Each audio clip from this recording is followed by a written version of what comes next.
Guys, welcome back to our channel Shiksha 24।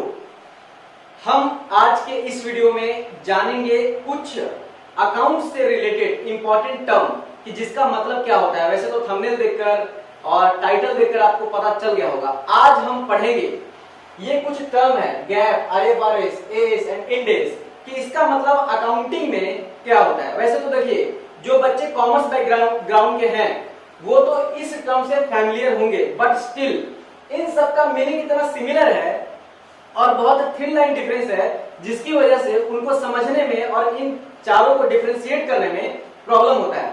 अगर आप non commerce background के हैं फिर भी आपको कोई दिक्कत की बात नहीं होगी, आपको पूरा समझ में आएगा। मेरे साथ इस वीडियो के अंत तक बने रहिए और उसके बाद आपके अंदर ये एबिलिटी आ जाएगी कि आप इन चारों को डिफरेंशिएट आराम से कर सकते हो। तो चलिए इन सबको सबसे पहले, क्योंकि बहुत सारे बच्चे नॉन कॉमर्स बैकग्राउंड के भी हैं और बहुत सारे कॉमर्स बैकग्राउंड के भी हैं, तो सबको ध्यान में रखते हुए मैं कोशिश करता हूं कि एक कहानी के जरिए मैं इन सबको समझाऊं। देखिए, उम्मीद करता हूं कि आपको अकाउंटिंग का मतलब पता होगा।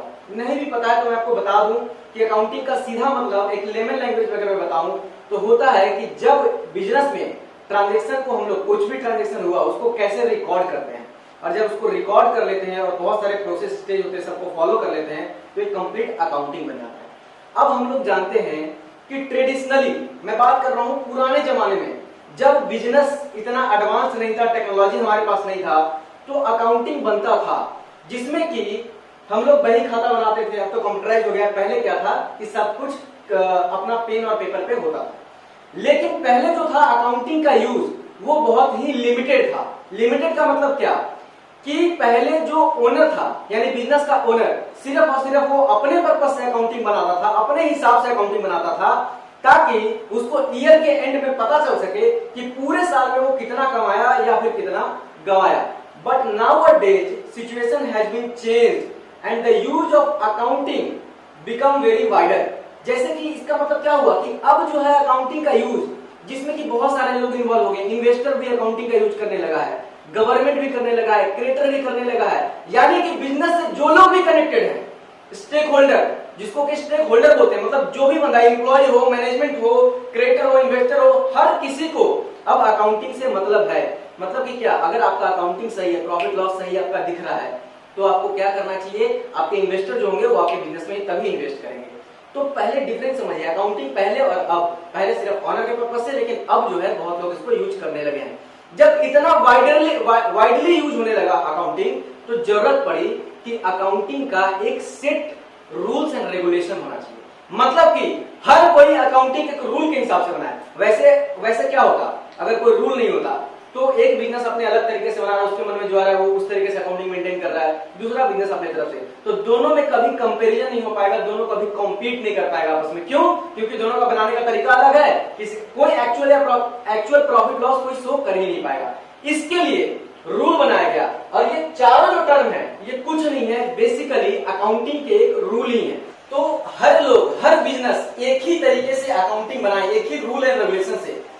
इस प्रॉब्लम को सॉल्व करने के लिए गैप का जन्म हुआ। गैप का पूरा नाम होता है जनरली एक्सेप्टेड अकाउंटिंग प्रिंसिपल। मतलब कि इंटरनेशनली, मतलब कि एक बॉडी बनाया गया जो कि गैप में रूल्स एंड रेगुलेशन लिखा गया कि लोग ऐसे ऐसे ऐसे अकाउंटिंग मेंटेन करेंगे, अगर ऐसा हुआ तो ये मेथड लगाएंगे, ऐसा हुआ तो ये मेथड। इससे क्या हुआ कि सब लोग का लगभग अकाउंटिंग जो है सेम बनने लगा। बट स्टिल गैप में कुछ कमियां थी। कमियां का मतलब क्या, बहुत सारे ऑल्टरनेटिव ऑप्शन दिए गए थे गैप में।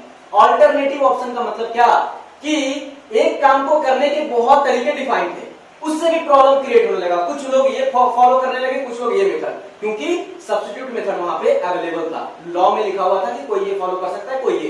तो उससे भी हमारा फाइनेंशियल स्टेटमेंट बहुत सारे बिजनेस का क्या हो गया, इनकंसिस्टेंट हो गया एंड इनकॉम्परेबल हो गया। अगर आप यूपीएससी ईपीएफओ 2020 के एस्पिरेंट्स हैं तो आपको इस टॉपिक को, यानी इस वीडियो को देखना बहुत ही जरूरी है और बहुत ही ध्यान से देखिएगा। मैं ऐसा क्यों बोल रहा हूं, क्योंकि इस टॉपिक से पिछले साल यानी 2017 में एक क्वेश्चन डायरेक्टली आ चुका है IFRS पे कि IFRS का फुल फॉर्म क्या है। मतलब कि आपके एग्जाम में इससे क्वेश्चन रेज होने के चांसेस हैं तो प्लीज आप लोग खास करके पूरे ध्यान से इस टॉपिक को देखिए। जब गैप को फॉलो करके सारे बिजनेस में थोड़ा सा रिजल्ट इनकम्पेरेबल आने लगा, क्यों? क्योंकि सब्स्टिट्यूट ऑप्शन अवेलेबल थे। तो इस प्रॉब्लम को अब सॉल्व करने के लिए 29 जून 1973 को एक कमिटी, इंटरनेशनली एक कमिटी का गठन किया गया जिसका नाम है IASC, मतलब कि इंटरनेशनली अकाउंटिंग स्टैंडर्ड कमिटी। क्या फिर से फुल फॉर्म? यूपीएससी वालों आपके लिए बहुत ही ध्यान से, हर फुल फॉर्म आपके लिए बहुत इंपॉर्टेंट है, तो आप इसको कहीं पे नोट कर लीजिएगा। वैसे मैं टेलीग्राम चैनल पे ये नोट्स डाल दूंगा। क्या फुल फॉर्म है? International accounting standard committee. ये कब आया था? 29 जून को। और इन्होंने क्या किया? इस कमिटी ने अकाउंटिंग स्टैंडर्ड को जन्म दिया। इस कमिटी ने क्या किया? अकाउंटिंग स्टैंडर्ड, इसका मतलब अकाउंटिंग स्टैंडर्ड को जन्म दिया। देखिए इसमें क्या हुआ, इस कमिटी का काम आखिर में क्या है? हर देश से, ये क्या है? ये इंटरनेशनल कमिटी है और इसमें हर देश से मेंबर आए और जुड़े, मतलब कि हर देश का अपना मेंबर आएगा और इस कमिटी से जुड़ जाएगा और इस कमिटी के रिकमेंडेशन और अपना कुछ एनालिसिस दोनों लगाकर अपने देश के लिए अकाउंटिंग स्टैंडर्ड डेवलप करेगा। फिर से मैं इस चीज को रिपीट कर रहा हूं कि इस कमिटी से हर देश के मेंबर जुड़ते हैं, इस कमिटी से हर देश के मेंबर जुड़ते हैं और वो अपने देश के लिए अकाउंटिंग स्टैंडर्ड को डेवलप करते हैं। यानी कि हर देश का, फिर से अब हर देश का रूल यहाँ पे चेंज हो गया। क्यों? क्योंकि इस कमिटी ने रिकमेंड किया, तो जो मेंबर थे, जैसे इंडिया के मेंबर गए, ठीक है। अच्छा मैं बता दूं उससे पहले एक चीज कि इंडिया के इस कमिटी में 2 मेंबर थे, इंडिया से 2 मेंबर थे। इंडिया से 2 मेंबर कौन थे? एक तो ICAI और दूसरा ICWA, मतलब कि institute of chartered accountant of India, institute of cost and work accountant. ये दोनों इंडिया में अकाउंटेंट का एक बॉडी है, एक CA का, एक CWA का बॉडी है। ये दोनों इंडिया को रिप्रेजेंट किए कहां? IASC का मेंबर बनकर। और IASC ने रिकमेंड इनको किया कि आप ऐसा रूल बनाइए, तो इन्होंने अपने कंट्री के लॉज को ध्यान में रखकर, गवर्नमेंट पॉलिसी को ध्यान में रखकर इन्होंने कुछ चेंजेस किया और इंडिया के लिए एक सेट रूल्स लाया जिसका नाम है अकाउंटिंग स्टैंडर्ड। यानी हर देश का अकाउंटिंग स्टैंडर्ड क्या होता है? अलग होता है। उम्मीद है आपको अकाउंटिंग स्टैंडर्ड का मतलब समझ आएगा। वैसे मैं इसका अकाउंटिंग स्टैंडर्ड का डेफिनेशन बता रहा हूं कि क्या होता है। इसका डेफिनेशन है कि is a code of conduct imposed on accountant by law, मतलब कि हिंदुस्तान में या किसी भी कंट्री में जो अकाउंटेंट होता है, मतलब कि जो अकाउंटिंग बनाता है, उस पे एक रूल्स एंड रेगुलेशन लगाया जाता है लॉ के द्वारा। और वो लॉ का कहां लिखा हुआ है? अकाउंटिंग स्टैंडर्ड में। इसीलिए अकाउंटिंग स्टैंडर्ड क्या है? Set of rules and regulation है जिसको कि अकाउंटेंट अकाउंटिंग बनाते टाइम फॉलो करता है। ठीक है, यहां तक तो बात हमारा क्लियर हो गया। एक और दिक्कत आने लगी, देखिए समझिए, मैं स्टेप बाय स्टेप आपको बता रहा हूं कि ये चारों के बीच में क्या डिफरेंस है, क्या है। हमने 2 जान लिया, गैप और अकाउंटिंग स्टैंडर्ड। अब जब अकाउंटिंग स्टैंडर्ड इंडिया का एग्जांपल है, तो इंडिया के लिए बन गया कि हाँ भैया इंडिया में ये रूल काम करेगा। लेकिन जो इंडियन कंपनी थी और जो ग्लोबली फैली हुई थी, मतलब कि जिसका विदेशों में भी ब्रांच था, या फिर वैसी कंपनी जो विदेश से ट्रांजेक्शन करते थे, जब उन्होंने फॉरेन ट्रांजेक्शन किए, इंटरनेशनल ट्रांजेक्शन किए, तो इंटरनेशनल का रूल यानी वहां का अलग एज और यहाँ का अलग एज, दोनों को कंबाइन करने में फिर से प्रॉब्लम हुआ। तो अब क्या किया जाए? तो इस प्रॉब्लम को फिर से दूर करने के लिए जन्म हुआ IFRS का। देखिए IFRS का फुल फॉर्म क्या होता है? International financial reporting standard. Full form तो पता चल गया। क्यों आया है IFRS?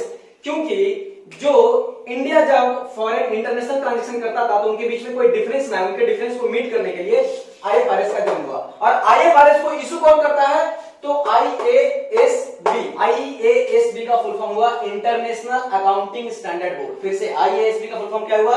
International accounting standard board. अच्छा, IFRS आने से फायदा क्या हुआ? तो बोलता है कि IFRS brings uniformity, transparency, comparability and adaptability in the financial statement. मतलब कि फाइनेंशियल स्टेटमेंट बहुत अच्छा दिखने लगा, कंपेयर होने लगा और बहुत ही ट्रांसपेरेंट हो गया। मतलब कि कुछ भी इसमें संदिग्ध नहीं रहा, हर कुछ अच्छे से दिखने लगा।